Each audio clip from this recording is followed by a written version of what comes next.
ito ay rated SPG. Striktong patnubay at gabay ng magulang ang kailangan. Maaaring may masiselang tema, lengguwahe, karahasan, sexual, horror o droga na hindi angkop sa mga bata.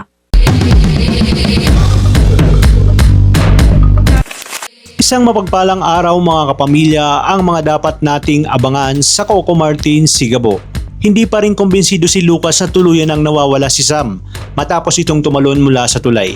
Agad niyang pinaalam kay Mariano ang nangyari pero malinaw ang naging sagot ng kanyang ama. Para kay Mariano, hanggat walang nakikitang katawan, hindi nila maaring isipin na patay na si Samantha. Dahil dito inatasan si Lucas na ipagpatuloy ang paghahanap hanggang sa makita nila ang kinaroroonan ng dalaga. Sa pagpapatuloy ng kanilang paghahanap, nakarating ang grupo ni Lucas sa ginintoang lupa. Ngunit hindi naging madali ang pagpasok nila dahil agad silang hinarangan nitong si Django. Nagpakilala si Django at ipinaalam na siya ang namamahala sa mga taong pumapasok sa kanilang lugar.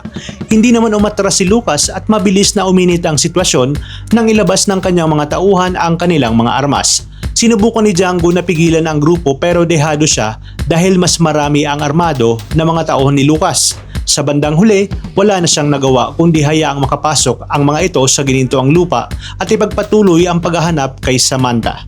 Habang nagpapatuloy ang pagtugis, nagkaroon naman ng komprontasyon sina Fernando at Victor. Galit na hinarap ni Fernando si Victor dahil nasa panganib ang buhay ng kanyang ahente na si Samantha. Dahil sa tindi ng kanilang pagtatalo, itinutok na Fernando ang kanyang baril kay Victor. Ngunit nanatili lamang nakalmado si Victor at hindi nagpatinag sa ginawa nito. Samantala, patuloy pa rin ang pagtakas ni Samantha sa kabila ng mga sugat na natamo niya. Nagawa niyang makarating sa ginintoang lupa hanggang sa tuluyan siyang bumagsak sa mismong bahay nitong si Gabo. Dahil sa kanyang kalagayan, nawalan na ng lakas si Samantha at napunta sa silid kung saan naroroon si Gabo. Nang makita siya ni Gabo, agad siyang nagulat dahil hindi niya inaasahan na may isang sugatang babae ang biglang mapupunta sa kanilang lugar. Habang patuloy namang lumalapit ang grupo ni Lucas sa ginintoang lupa, nananatiling hindi nila alam na nasa bahay pala ni Gabo itong si Samantha. Sa puntong ito, patuloy ang paghahanap ni Lucas habang si Sam ay nasa poder na nitong si Gabo. Yan ang pakakaabangan natin sa mga susunod na kaganapan dito lang sa Coco Martin Sigabo. Maraming salamat sa inyong panonood at pagpalain tayong lahat, mga kapamilya.